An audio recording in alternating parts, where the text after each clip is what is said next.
श्री कमल किशोर जी, उनके साथ आए हुए हमारे अशोक जी, मेरे सहयोगी श्री संदीप कुमार जी, आए हुए अभिभावकगण और प्यारे बच्चों, जैसा कि हम सब जानते हैं कि हम आज क्यों इकट्ठे हुए हैं। क्यों 15 अगस्त, क्यों 15 ही, क्यों 16 क्यों नहीं? जी, क्या हुआ था? हमारा देश आजाद। और किससे हुआ था? जोर से बोलो। अंग्रेजों से। तो आपका भी मानना ये है कि हम अंग्रेजों से आजाद हुए? ये सबसे बड़ा झूठ है इस समय कि हमें आजादी किससे मिली है? अंग्रेजों से। और आप ये बताइए हमें कि हम कितने साल गुलाम रहे? बोलो शाबाश। आज हम आपको हमारे देश की उस पृष्ठभूमि के दर्शन करवाएंगे जिनके बारे में आपने सुना होगा, और क्या हो जाएगा वो आपको बिल्कुल तरोताजा। तो ये दुनिया का सबसे बड़ा झूठ है कि हम सिर्फ अंग्रेजों के ही गुलाम नहीं, ठीक है जी। और भारत 200 साल की आजादी के बाद, 200 साल की गुलामी के बाद क्या हुआ है? स्वतंत्र, ठीक है जी। अगर आप इतिहास में जाएं और देखें कि हमारा भारत कभी अखंड रहा था, और जिसका सपना आज हमारे वर्तमान प्रधानमंत्री नरेंद्र मोदी जी भी देख रहे हैं। अगर आप दिल्ली का संसद भवन देखोगे तो उसमें जो पीछे नक्शा बना है ना, उसमें अखंड भारत का पूरा पूरा वर्णन किया है कि हम ऐसा भारत चाहते हैं, ठीक है जी। और हमारे 8वीं के बच्चे तो बड़े अच्छे से जानते हैं कि जब भी हम भारत की खोज पढ़ते हैं तो उसमें हम एक शायरी थी जो बड़े हर बार पढ़ते थे और बच्चों को याद भी हो गया है। हम और आप भी लगता है थोड़े बच्चे रहे होंगे, बड़े बच्चे नहीं होंगे तो कम से कम स्कूल में होंगे। उस समय एक फिल्म आई थी दिलवाले, अजय देवगन की, और उसमें ये शायरी थी कि हमें तो अपनों ने लूटा, गैरों में कहां दम था। और आगे आप समझ गए, है ना जी। हमारी कश्ती ही वहां डूबी जहां पानी कम था। तो हम अगर गुलाम रहे हैं तो इसके पीछे हमारी आपसी टूट रही है, और अंग्रेजों ने इसका जमकर फायदा उठाया है, ठीक है जी। तो आज हम आपको, मैं ज्यादा नहीं कहूंगा लेकिन फिर भी अपने उस अखंड भारत की ओर जरूर चलूंगा जैसा हमारा देश पहले था। एक गीत बड़ा प्रसिद्ध हमारे देश का कि जहां डाल डाल पर सोने की चिड़िया करती है बसेरा, वो भारत देश है मेरा। तो हमारा देश सच में सोने की चिड़िया था, ठीक है। और हम लगभग 800-900 साल की गुलामी के बाद आजाद हुए हैं। इतिहास गवाह है, इतनी लंबी गुलामी न किसी ने देखी न किसी ने भुगती।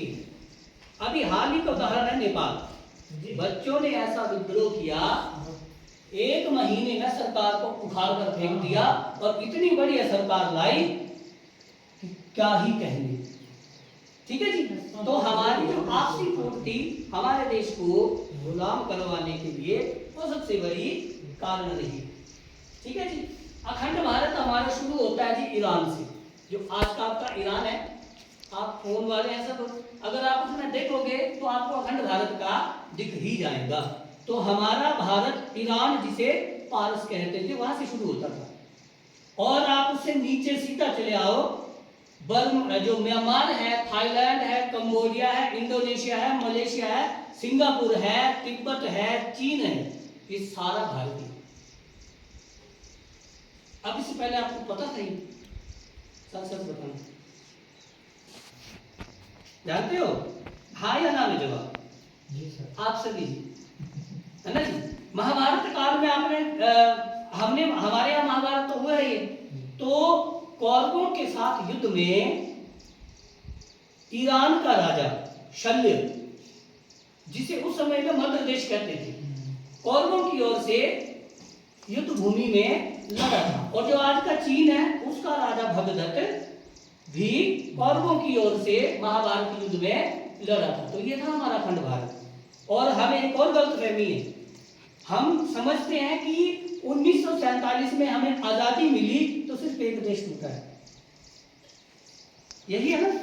हमारा दिमाग सिर्फ यही आकर रुक जाता है कि 1947 में जब हमारा देश स्वतंत्र हुआ तो हमारा देश सिर्फ एक ही टुकड़े में टूटा है। अंग्रेजों की जो कपटता और धूर्तता थी वो तो हमने देखी नहीं। अगर आप थोड़ा और पीछे जाएंगे तो सबसे पहले हमारे भारत पर जो सबसे पहला हमला किया था उसमें थे हुण, बच्चों ने पढ़ा होगा, ठीक है जी। पर उस समय हमारे भारत के जो राजा थे इतने शक्तिशाली थे कि ठोक पीट कर उन्हें सीधा बाहर निकाल देते, ठीक है जी। उसके बाद आए आपके कुषाण, उसके बाद आए शक, ठीक है जी, जिन्हें अंग्रेजी में सीडियन कहते थे। आई बात समझ? और ये ऐसा नहीं है कि मैं यहाँ सिर्फ बोल रहा हूँ, ये आपने याद भी रखना है, ये हमारे घर की, हमारे भारत माँ की बात है और हमारे साथ ऐसा हुआ है। आई बात समझ में? तो आगे क्या हुआ, ये जब इन्होंने हमला शुरू किया तो इनको हमारे जो भारतीय राजा थे ऐसे ठोकते पीटते थे कि सीधा बाहर, सीधा बाहर, ठीक है जी। और उसके बाद क्या हुआ, उसके बाद हमारा भारत बिल्कुल समृद्ध और संपन्न था, जैसा मैंने गीत में बताया, ठीक है जी। सच में ही सोने की चिड़िया था। लेकिन उस समय भी हमारा भारत क्या था, छोटे छोटे राज्यों में बटा हुआ था। अगर हम हिमाचल की बात करें तो जहां आज 12 जिलों का हिमाचल है वहां 30 रियासतें थी जब हिमाचल बना 1948 में, ठीक है जी। कितनी रियासतें थी? 30। जहां आज एक मुख्यमंत्री राज करता है वहां कितने करते थे पहले? 30 राजा, और आपस में लड़ते थे। चंबा का कांगड़ा से, कांगड़ा का चंबा से, मंडी से, आगे हमीरपुर से, बिलासपुर से, यही पूछ थी, ठीक है जी। तो हमारे भारत के राजा कोई कम नहीं थे, लेकिन हमारी आपसी कोड़ी हमारा क्या बनी कारण। जब हमारे अपने ही आपस में लड़ेंगे तो तीसरा तो टूट डालेंगे। और उसके बाद क्या होता है, जब ये जो शुरू हो रहा है 2026, ठीक है जी। अगर हम इसकी ही बात करें तो जब मुस्लिम जो मजहब है वो अपने पैर पसार रहा था तो उसने जब भारत की क्या देखी, भारत की तरक्की देखी, तो आज भी देखोगे आपने अरब में पानी नहीं मिलता है ना। और उन्होंने जब देखा तो भारत को लूटने के इरादे से 716 में पहला आक्रमणकारी था मोहम्मद बिन कासिम। कौन था? मोहम्मद बिन कासिम। आया जरूर था, लेकिन उसने क्या किया, सिर्फ भारत को लूटा और यहां से घोड़े खच्चरों में भर भर के सोना लेके चला गया। आज भी हमारे ऐसे कई मंदिर है भारत में जहां मूर्तियां तो होती है सोने की, लेकिन मंदिर पूरे के पूरे किसके हैं? सोने के, ठीक है जी। आज भी कोई कमी नहीं है। लेकिन फिर क्या होता है, उसके बाद 716 में आया या 10 में आया, उसके बाद पहला हमला करता है मोहम्मद गोरी, महमूद गजनवी, ठीक है जी। उसने भी भारत पर राज किया, लेकिन पहले उसने क्या किया, पहले उसने भारत को लूटा और हमला किया भारत के प्रसिद्ध मंदिर सोमनाथ पर। समझ गए? आप सोच कर देखो, कल्पना करके देखो कि जो सोमनाथ का मंदिर था उसके दरवाजे भी सोने के थे, और आज एक दरवाजा हमारे हाथ लग जाए तो इतना सोना अगर हमारे हाथ लग जाए तो हमें तो कमाने की जरूरत ही नहीं। वैसे भी 1.5 लाख से ऊपर 10 ग्राम हो गया, और वो एक दरवाजा कितने तो गांव कल्पना कर सकते हैं। तो हमारा भारत ऐसा था। तो उसने क्या किया, वहां से घोड़े खच्चरों में भरकर सामान कहां ले गया? गजनी, और ये गजनी आज अफगानिस्तान में है, ठीक है जी। और उसके बाद क्या होता है, ये आता है चला जाता है। फिर अगला हमला होता है 1196 में, जब कौन आता है, पहले महमूद गजनवी आया, फिर मोहम्मद गोरी आया। उसने देखा कि भारत, हम तो सिर्फ एक ही हिस्सा लूट रहे हैं, भारत कितना बड़ा था। आज का जो रूस देखा जाए उससे भी काफी बड़ा था। और करते करते क्या हुआ कि उसने सोचा कि क्यों ना हम भारत में ही रह जाए। तो उसने 1196 में हमला किया और उसकी लड़ाई होती है हमारे भारत के शेर पृथ्वीराज चौहान के साथ। इतिहासकार बताते हैं उन्होंने 17 युद्ध लड़े और कई कई इतिहासकार बताते हैं 2 युद्ध लड़े। ठीक है जी, इसमें विरोधाभास है। अगर हम 17 की भी बात करें तो 16 युद्ध किसने जीते? पृथ्वीराज चौहान। और गोरी भी देखो कितना बेशर्म, पिटता गया लेकिन भारत की तरफ देख रहा था।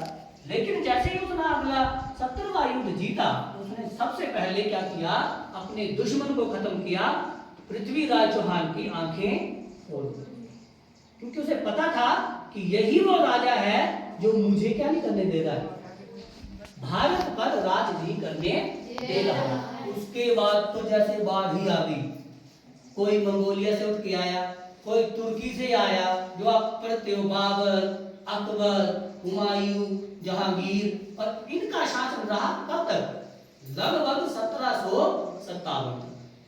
ठीक है जी। और उसके बाद कौन आए? उसके बाद हमारे यहाँ सबसे पहले आए डच। कौन आए? डच। हम कहते हैं कि हमें अंग्रेजों ने लूटा है, लेकिन कौन आया? डच। ठीक है जी। और उसके बाद डचों के बाद आए फ्रांसीसी। कौन आए? फ्रांसीसी। उसके बाद आए पुर्तगाली। कौन आए? पुर्तगाली। और पुर्तगालियों के बाद नंबर आता है किसका? अंग्रेजों का, जिन्होंने हमारे ऊपर 200 साल राज किया। पर इनमें से सबसे बुद्धिमान अंग्रेज ही रहे। इन्होंने हमारे राजाओं की जो आपसी फूट थी उसको पकड़ लिया और लगभग 200 साल तक टिके रहे। ठीक है जी। लेकिन हमारे यहाँ कौन कौन थे? इतने महान क्रांतिकारी हुए। भारत एक ऐसा देश रहा है जिसमें सबसे ज्यादा बलिदान हुए। हम अहिंसा की बात करते करते 7.5 लाख लोगों ने बलिदान दिया, तब जाके हमें क्या मिली?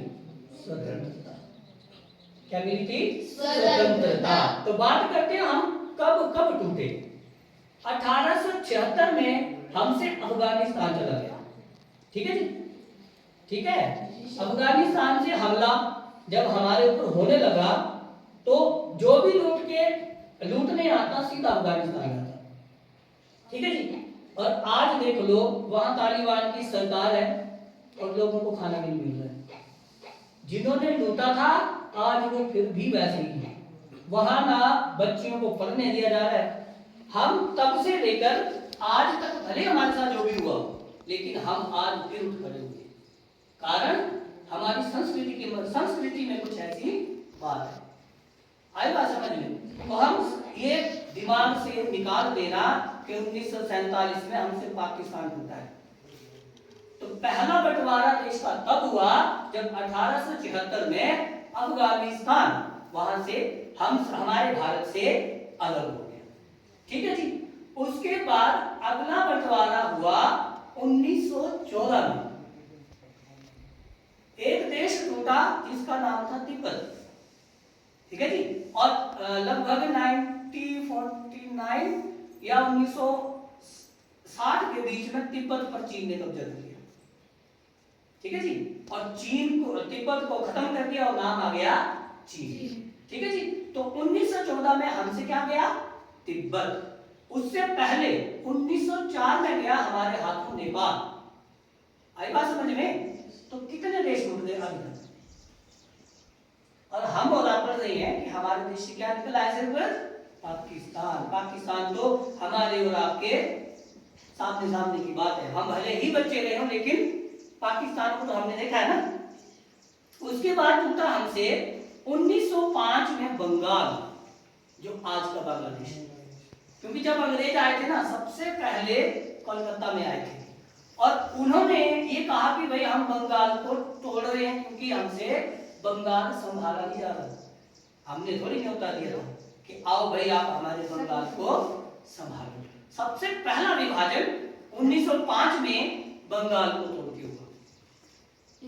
आई बात समझ में? इसीलिए आपने देखा होगा कि हमारे एक राज्य का नाम आज भी पश्चिम बंगाल है और पूर्वी बंगाल टूट गया है। ठीक है जी। और आगे क्या हुआ उसके बाद 1939 में हमारे हाथों श्रीलंका गया, नहीं 1937 में श्रीलंका गया, 1939 में बर्मा जिसका आज का नाम म्यांमार है। ठीक है जी। उस समय की फिल्मों का अगर आपको एक गीत याद हो तो जिसमें गीत में फोन पर ही है वो बना हुआ, कभी देख लेना मौका मिले तो मेरे पिया गए रंगून किया वहां से टेलीफोन कि तुम्हारी याद सताती है। मतलब अगर ये गीत भारत का है तो ये वाला गीत ये पुष्टि करता है कि उस समय जब ये फिल्म बनी होगी तब बर्मा भारत में था। ठीक है जी। और हमारे यहाँ सबसे पहली फिल्म बनी थी 1912-11 में, राजा हरिश्चंद्र। उस समय हमारा जो बर्मा या फिर जिसे आज के समय में म्यांमार कहते हैं, ये हमसे 1939 में गया है। कब गया है? 1939 में। तो ऐसे करते करते 1900 क्या गया? 47 क्या गया? 1947। और हमारे यहाँ आपको पता है कितने महान क्रांतिकारी हुए हैं, जैसे बाकी सबको पता है चंद्रशेखर आजाद, राजगुरु, सुखदेव, भगत सिंह, रानी लक्ष्मीबाई। ठीक है जी। बाकियों के नाम आप बच्चों से सुनेंगे। तो इन्होंने अपने जीवन की आहुति दी, तब जाकर हमें क्या मिला? स्वतंत्रता का सूरज देखने को मिला। समझ आ रही मेरी बात? तो हमें स्वतंत्रता 1000 साल बाद और इतने देश टूटने के बाद और कितने लगभग 47 लाख लोगों ने अपना प्राणों का बलिदान किया, तब जाके हमें क्या मिली? स्वतंत्रता। और जिस दिन बंटवारा हुआ था ना, अमृतसर कभी घूमने जाओ तो अटारी स्टेशन पर आज भी वो क्या जो इंजन है, जिस इंजन में पाकिस्तानियों ने हिंदुओं की गर्दनें काट काट करके भेजा। जब पहली ट्रेन आई और फिर यहाँ भी विद्रोह भड़के तो यहाँ भी मुसलमानों को काट कर बदले में क्या किया? जो यहाँ से पाकिस्तान गए उनको भी बदले में काट काट कर अमृतसर के अटारी बॉर्डर से लाहौर की ओर रवाना किया। ठीक है जी। तो ये थी हमारे अखंड भारत की कहानी। आप समझ आए? तो मैं इसी के साथ अपनी वाणी को विराम देता हूं और अपना जो हमारे बच्चों ने जो कार्यक्रम तैयार किए हैं उसके लिए सबसे पहले बुलाऊंगा संजना कुमारी जो हमारी कक्षा 6ठी की छात्रा है। वो हमारी एक वीरांगना जिन्होंने देश की स्वतंत्रता में बड़ा ही महत्वपूर्ण योगदान दिया, उनके ऊपर अपने विचार व्यक्त करने जा रही है। आप सब जानते हैं कि हमारे यहाँ हिंदी, संस्कृत और अंग्रेजी 3 भाषाओं में बच्चे अध्ययन कर रहे हैं। तो कुछ हिंदी वाले हैं, कुछ संस्कृत वाले होंगे और कुछ इंग्लिश वाले। तो इसमें उन्होंने भीका जी कामा जी के बारे में अपने विचार प्रकट करने के लिए आ रही है। उम्मीद है आप इसे ध्यान से सुनेंगे। संजना।